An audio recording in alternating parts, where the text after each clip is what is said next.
नमस्कार, मैं कशिश और स्वागत है आपका DS4 न्यूज में। 23 विधानसभा को कहीं ना कहीं साधने की कोशिश यहाँ पर पीएम नरेंद्र मोदी करते हुए नजर आए। कुरुक्षेत्र पहुंचे और तमाम बयान यहाँ पर उन्होंने दिए। कहते हैं कि यहाँ पर किसानों को लेकर पहले 500 रुपए पेंशन दी जाती थी, अब 3000 रुपए दी जाती है। महिला सुरक्षा यहाँ पर है और भी तमाम सारी बातें यहाँ पर करते नजर। तो जवाब भी लेते हैं कि जनता क्या कहती नजर आती है। मोदी जी कुरुक्षेत्र पहुंचे और तमाम बयान दे रहे हैं, किसानों को टारगेट कहीं ना कहीं किया जा रहा है। हाँ जी, किसानों की उनको आज इतनी चिंता हुई है। यही किसान हरियाणा के और पंजाब के जब हमारे 1-1.25 साल तक बॉर्डर पे बैठे रहते तब इनका ध्यान नहीं आया। एक बार भी क्यों नहीं आया? तब चुनाव नहीं थे ना। और ध्यान कब आया था? जब पंजाब में चुनाव घोषित हो गए थे। उससे पहले मैं भरे मन से किसान कानून वापस लेता हूं, मैं समझा नहीं पाया क्योंकि चुनाव दिख रहे थे। लग रहा था शायद पंजाब में हमारी सरकार आ जाए, 2, 4, 10, 20 सीटें आ जाएं, लेकिन किसानों ने इनको सीट नहीं देनी थी, नहीं दी। अब उन्हें याद आ रहा है कि 500 से मैं 3000 रुपए दूंगा। पिछले 10 सालों से बैठे हुए क्या कर रहे थे? भुट्टे भून रहे थे, क्या कर रहे थे? कि 50 साल में जो काम नहीं किया सरकारों ने, वो हमने 10 साल मान लिया हमने कि आपने 50 सालों में काम नहीं करा सरकार ने। 500 के 3000 नहीं करे। पिछले 10 सालों से तो वहाँ पे बीजेपी की सरकार है। पिछले 10 सालों से तो कांग्रेस नहीं है वहाँ पे सत्ता में, हरियाणा में बीजेपी है। तब ये 500 के 3000 क्यों नहीं करे गए थे? अब चुनावों से एन पहले ही बिल्कुल आप ये घोषणा क्यों कर रहे हो? अभी तक आपकी सरकार चल रही थी, बकायदा चल रही थी, तसल्ली से चल रही थी। तब आपको एक बार भी याद नहीं आया कि 500 के 3000 कर दिए जाएं? क्यों? चुनावी इंतजार हो रहा था, चुनावी बेला का इंतजार हो रहा था। कब चुनाव घोषित हो, कब मैं जाके लॉलीपॉप जाके लोगों को थमाऊं? कुरुक्षेत्र पहुंच के कि हमें जनता पे, हरियाणा की जनता पे विश्वास है। 10 साल हमें साथ दिया, अब 5 साल और हमारा साथ देंगे और हमें ही लेकर आएंगे। बिल्कुल बिल्कुल, हरियाणा की जनता पे उन्हें विश्वास है तो हरियाणा की जनता पे इस बार हमें भी विश्वास है। ऐसी लात पड़ेगी इस बार, 20 सीट से ऊपर आ जाए तो बहुत बड़ी बात है। बहुत बड़ी बात है अगर 20 सीट से ऊपर आ जाए तो। हर तरफ से इनका सुपड़ा साफ है। जितने खुश हो रहे थे, जितने कोशिश कर रहे थे, अब आप इसी बात से अंदाजा लगा लीजिए कैसे उनके मंत्री संतरी सारे छोड़ के भाग रहे हैं। बीजेपी छोड़ के रोज ज्वाइन कर रहे हैं कांग्रेस। तो इसी बात से पता चल रहा है कि क्या हरियाणा में होने वाला है इनका हाल। कि जो नायब सैनी है उन्होंने बहुत जल्दी, जो मुख्यमंत्री है वहाँ के, वो बहुत जल्दी उन्होंने हरियाणा की जनता के दिल में जगह बना ली है। अब इसलिए इससे कहीं ना कहीं फायदा होगा। हाँ, हरियाणा के जनता के दिल में उन्होंने जगह कैसी बनाई है? हरियाणा में गरीबी मानी नहीं जाती थी कि हरियाणा में गरीबी है। पिछले 5 साल के शासनकाल में और 6 महीने के शासनकाल में, 4.5 साल तो खट्टर जी रहे हैं। सबसे पहले आगे इन्होंने क्या करा? BPL कार्ड बनाए। और BPL कार्ड बनाए 45 लाख परिवारों के। 45 लाख परिवारों के BPL कार्ड का मतलब हो गया एक फैमिली में अगर 4 लोग भी हुए तो 1 करोड़ 80 लाख लोग हरियाणा के गरीब हो गए सीधे एक ही झटके में। उनके कार्ड बना के और बाकायदा उनका प्रचार कराया जाता है कि हमने 45 लाख परिवारों को BPL कार्ड दिए। कितना विकास करा था हरियाणा का? शानदार विकास। 3 करोड़ के हरियाणा की जनता, उसमें से 1 करोड़ 80 लाख लोगों को आपने बिलो पॉवर्टी लाइन कर दिया, गरीबी रेखा से नीचे कर दिया। क्या वहाँ की जनता देख रही थी इस चीज को? क्या आम आदमी और बाहर की जनता नहीं देख रही? दिल्ली की जनता नहीं देख रही? कहना कुछ है, करना कुछ है। गरीबी आप करे जाओ, गरीबी बढ़ाए जाओ, उससे क्या होगा? आप लगातार यही बात कही जाती है भाजपा के नेताओं की तरफ से कि जितना विकास हमने किया उतना विकास किसी ने नहीं किया। तमाम चीजें यहाँ पर भाजपा गिनवा देती है। और अब देखिए किसानों को लेकर ये भी कहा गया उनकी तरफ से कि फसल बेचने के बाद काफी दिनों तक इंतजार करना पड़ता था पेमेंट का। 72 घंटों में हमारे समय में पेमेंट आ जाती है। एक भी किसान ऐसा सामने खड़ा कर दीजिए जिसकी पेमेंट 72 घंटे में आई हो। इनके कहने से क्या होता है? इनके कहने से कुछ नहीं होता। जो असल किसान है उनसे जाके आप पूछो कि 72 घंटे में पेमेंट आ रही है, 72 दिनों में पेमेंट आ रही है। रही बात विकास की, तो वास्तव में ये बात मानने वाली है कि 10 सालों में इन्होंने जैसा विकास करा किसी ने नहीं करा। गुजरात में अभी थोड़े दिन पहले, 6 महीने पहले पुल बना था 42 करोड़ की लागत से। सिर्फ 6 महीने में वो पुल जो है सारा का सारा धस गया।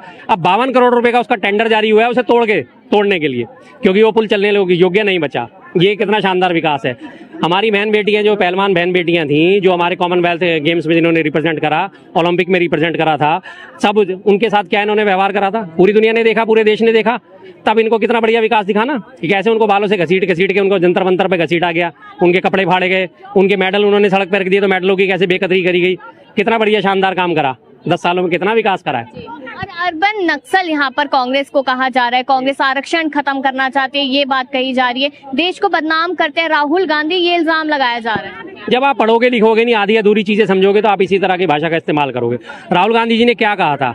जब हमारी ये पिछड़ी जनजातियां हैं जिनके लिए आरक्षण की व्यवस्था है, जब ये हमारी बराबरी पे आएंगी, जब देश समरसता पर आ जाएगा, समरसता का मतलब बराबरी पर आ जाएगा सारा का सारा देश, तो उसके बाद जो है हम ये आरक्षण खत्म करेंगे। जो कि बाबा साहब अम्बेडकर ने भी संविधान बनाते वक्त, ये आरक्षण का प्रावधान रखते वक्त कहा था कि जब ये दबी कुचली पिछड़ी जातियां जो है इनका उत्थान हो जाएगा तो आरक्षण की समय सीमा समाप्त कर देनी चाहिए। शुरुआत में आरक्षण की समय सीमा मात्र 10 साल के लिए थी। लेकिन वो टारगेट अचीव नहीं हुए तो वो बढ़ता चला गया। आज भी हालत वही की वही है, जस के तस हैं, तो इसलिए आरक्षण अभी भी दिया जा रहा है। तो लेकिन इन्होंने बयान पढ़ना नहीं, बयान खत्म करना है, आधी अधूरी जानकारी चाहिए इनको, और उस पर हमेशा शुरू हो जाते हैं। इनका मीडिया चैनल जो है, चरण चुंबक चैनल जिन्हें मैं कहता हूँ, जो मेन स्ट्रीम का मीडिया है, वो कभी भी काउंटर करता नहीं है कि कहा क्या था और सुना क्या था और बोला क्या गया था, उसने आगे यही बढ़ के चला देना होता है। सीधी सी बात है, तो लोगों में भ्रम पैदा करते हैं। और इल्जाम लगाया है मोदी जी ने, वो ये कहते हैं कि अगर चुनाव जीतने की कोशिश कांग्रेस अगर कर रही है, अगर जीत भी जाती है तो वो जनता के खजाने खाली कर देगी, यानी कि जनता से पैसा लूट लेगी अगर सत्ता में आ जाती है। अच्छा, जनता से पैसा लूट लेगी? आपने तो लूटा ही नहीं। आप बात करते हो अपनी लूट की, तो एक बार पोल खोलो आप। जनता से पैसा लूट लेगी? क्या जनता से पैसा लूटा? अभी 3 राज्यों में सरकार चल रही है, तेलंगाना में, कर्नाटका में, हिमाचल प्रदेश में। क्या जनता का पैसा लूट लिया? क्या करा आपने? जनता के लिए काम कर रहे हैं ना, जनता के हित में काम कर रहे हैं। रही बात लूटने की, तो सबसे ज्यादा कर्जा आज की डेट में यूपी पे है। अब आप लूट रहे हो, क्या कर रहे हो? क्यों है कर्जा यूपी में और गुजरात में? गुजरात तो आपका मॉडल स्टेट है। गुजरात मॉडल स्टेट होने के बावजूद भी आपका गुजरात जो है कर्जे में डूबा पड़ा है। क्यों डूबा पड़ा है? क्योंकि आप गुजरात को लूट रहे हो। तमाम पुल वहाँ पे गुजरात में गिर रहे हैं, तमाम वहाँ पे परियोजनाएं ठप हुई पड़ी हैं। गुजराती कॉन्ट्रैक्टर था जिसने हमारे संविधान का, ये संसद भवन का डिजाइन करा था, आर्किटेक्चर। 250 करोड़ रुपए वो लेके चला गया, और उसके बावजूद भी हमारे वो पहली बरसात में छत टपक गई। लूट कौन रहा है फिर? लूट कौन रहा है? हम लूट रहे हैं, या कांग्रेस लूट रही है, या फिर ये बीजेपी लूट रही है? राम मंदिर का वहाँ का अयोध्या पट के उसके लिए सर्किट के लिए 31,000 करोड़ का पैकेज घोषित करा था। सड़कें आपने देख लो पहली बरसात में क्या हाल हुआ उनका। सारी सड़कें 8-8, 10-10 फुट गहरा गड्ढे में समा गई हैं।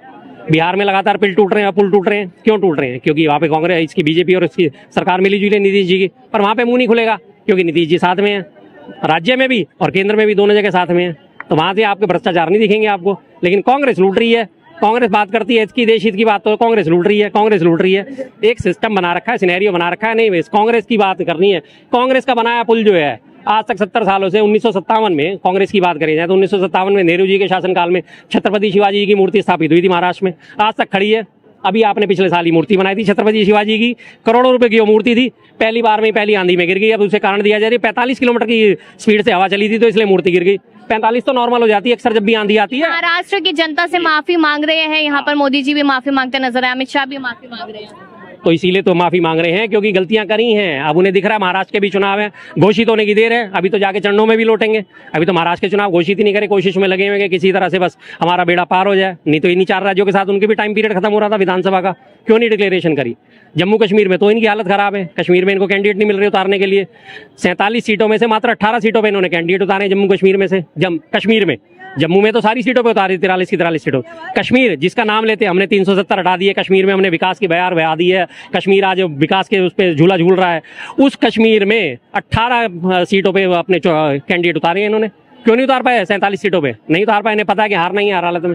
क्यों नहीं उतार पाते? कॉन्फिडेंस नहीं है ना। चलिए, और लोगों से आप क्या कहेंगे, क्या लगता है हरियाणा चुनाव को लेकर? हरियाणा चुनाव में जो है बीजेपी लगभग बिल्कुल मार्जिन में जीते, कुछ ना कुछ सीट से जीतेगा, लेकिन बीजेपी जीतेगा। बीजेपी जीत रही है। हाँ। क्यों, ऐसा क्यों लग रहा है? ऐसा इसलिए लग रहा है कि आदमी कहता है ये बीजेपी जो है किसान का है, वो समर्थक नहीं है, किसान का हितैषी नहीं है।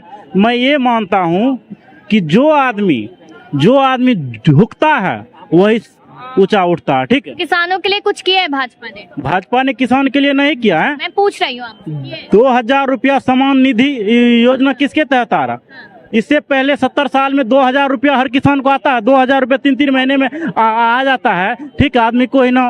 किसान कहते हैं कि साल में 6000 रुपए से क्या होता है? क्या 6 डबल आई की बात की गई थी, कहाँ हुई अभी? जो छोटा किसान है उस 6000 रुपये में बहुत कुछ कर लेता है। जिनका इनकम कम है 6000 रुपये में क्या नहीं कर लेगा किसान। और जहाँ तक सवाल है करे किसान का, जब 3 कानून पारित किया था तो मोदी जी को समझाने में लगे थे। अगर नहीं समझा सके, वो झुक के वो अपना संस्कार दिखाया कि मैं झुक रहा हूँ, झुक के मैं ये स्वीकार करता हूँ कि मैं आप लोग को समझा नहीं पाया।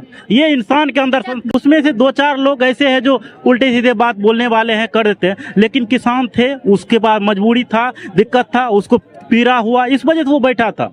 ऐसा नहीं है कि वो किसान गलत था, किसान सही है। 6,000 रुपए से बहुत फायदा किसानों को हो रहा है ऐसे भैया? ये ऐसा है जी, एक जेब से पैसा निकालो, अगली जेब से पैसा निकालो, पिछली में डाल दो, और पिछली से पैसा निकालो, अगली में डाल दो। 6,000 रुपए से बहुत फायदा हो रहा है। अब जरा भाई साहब अगर किसानी करते हैं किसी किसान से, आप ये तो पूछोगे डीएपी की बोरी पहले कितने की थी, पहले कितनी थी और अब कितने की है। खाद की बोरी पहले 250 कितने की थी, 50 किलो की थी, जब उसमें 5 किलो घटा के 45 किलो उसको कर दिया, 5 किलो की तो उसमें कट मार दिया। इन लोगों को पता ही नहीं है। पार्ले जी का ना कभी बिस्कुट का पैकेट आता था, 5 रुपए का आता था, 100 रुपए का 100 ग्राम होता था उसमें। आज वही बिस्कुट का पैकेट 5 रुपए का है, लेकिन उसमें वजन कितना है, 60-62 ग्राम है। नहीं, महंगाई नहीं, आपके हिसाब से वो सस्ता है अभी भी, क्योंकि 5 रुपए का तब भी था, 5 रुपए का अभी भी है।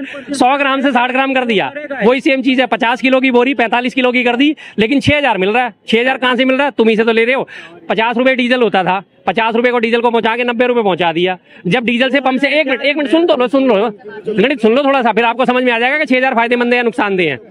50 रुपए लीटर डीजल हुआ करता था, उसे बढ़ा के 90 रुपए पहुंचा दिया। अब आपका अगर एक डीजल पंप सेट भी आप अपने खेत में चलाते हो, महीने में अगर 10 लीटर भी आप इस्तेमाल करते हो, आपने कितना फालतू दिया, 40 रुपए इंटू 10, 400 रुपए फालतू दे दिया ना।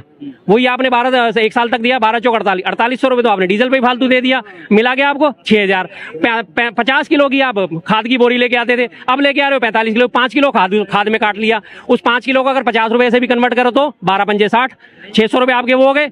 आप ही की जेब से निकाला, आप ही की जेब में डाल दिया। भाई साहब बहुत बढ़िया, बहुत बढ़िया। 11 में हमारा सैलरी 5,500 रुपए था। हम इसी मालिक में लाजपत राय मार्केट में काम करते हैं। शॉप नंबर देखाइए, ठीक है, 265, ठीक।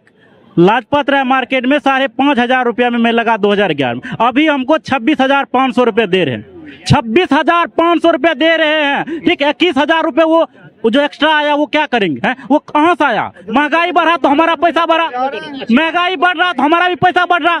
इसमें कौन सी बड़ी बात है? 2011 में दूध का रेट कितना था? दूध का रेट सब कुछ का महंगाई। बताओ तो सही। 2011 क्या आटा क्या रेट था 2011 में? आटा क्या रेट था? आपका सैलरी कितना था? अरे मेरी तो सैलरी नहीं, मैं तो काम ही नहीं करता। मैं तो बेरोजगार हूँ। मेरा छोड़ो, मेरी बात मत कर। अरे मेरी बात छोड़ो यार। एक मिनट हाँ कर लेना, मेरी बात छोड़ो। आटा क्या रेट था 2011 में? एक मिनट भाई। हाँ, आटा क्या रेट था? 12 से 14 रुपए किलो, 16 रुपए किलो। आज कितना है? 44 रुपए किलो। कहाँ 44 रुपए? आशीर्वाद के आटे की थैली 440 रुपए की आती थी। अरे भैया आशीर्वाद किलो दिलाता हूँ, 440 रुपए की आती है। हाँ, अगर हाथी ब्रांड लोगे तो 432 रुपए का है। अरे सुनो, नहीं खाता मजदूर आदमी तो फिर तुम्हें मजदूरी रहना जिंदगी भर, तो भैया फिर खुश रहो, फिर तो खुशी रहो, फिर तो 5 किलो राशन खाओ और मौज लो, फिर तो तुम्हें क्या चिंता पर, तुम्हें क्या विकास लेना। बस ठीक है, इसीलिए मोदी जी की मौज है, क्योंकि 5 किलो में इनकी पूरी फौज तैयार है। 5 किलो आटा खा लेगी, पेट भर लेगी, मौज है, फिर इन्हें विकास से क्या लेने देना। 5 किलो वाला राशन वाली जो स्कीम है वो अच्छी लगती है। फिर 5 किलो वाली आटा वाली स्कीम है, वो मिला जुला है, ठीक है ना। एक तरह से वो अच्छा भी है, एक तरह से वो बुरा भी है, ठीक है ना। 5 किलो राशन अगर कोई निर्धन आदमी, कोई गरीब आदमी को दे रहा है, तो जिसका है ना मासिक आय 6,000 से कम है, उनके लिए बढ़िया है। चलिए हरियाणा पे आते हैं वापस। हरियाणा को लेकर ये कहा गया है कि पहलवान और यहाँ पर जवान और किसान सब नाराज हैं। पहलवान नाराज है, ये मानता हूँ। पहलवाने को समझाने का प्रयास किया जा रहा अपने तरफ से, ठीक है। पहलवान का नाराज होना लाजमी है। अगर उनके साथ गलत हुआ है तो इंसाफ मिलना चाहिए, ठीक है, इंसाफ मिलना ही चाहिए, ठीक है। हम गलत के साथ नहीं खड़े हैं कि भाई ना ये गलत, हर चीज में मैं बीजेपी के साथ नहीं खड़ा हूँ कि मैं बीजेपी का सपोर्टर, मैं बीजेपी का सपोर्टर नहीं हूँ, ठीक है, ना ही मैं कांग्रेस का सपोर्टर हूँ, ठीक है, ठीक है। जो चीज अच्छा है वो चीज अच्छा है, तो जो चीज बीजेपी। कैसे कहते यहाँ पर तमाम लोगों ने राय दी है अपनी, और आपने सुना है कि तमाम सवाल हमने कि हरियाणा चुनाव को लेकर अपनी राय दीजिएगा। क्या लगता है कि मोदी जी कुरुक्षेत्र पहुंचे हैं, तमाम यहाँ पर बातें करते नजर आए हैं, और साथ ही साथ अगर देखा जाए हरियाणा चुनाव बहुत ज्यादा अहम है। अपनी राय दीजिए और देखते रहिए DS4 न्यूज।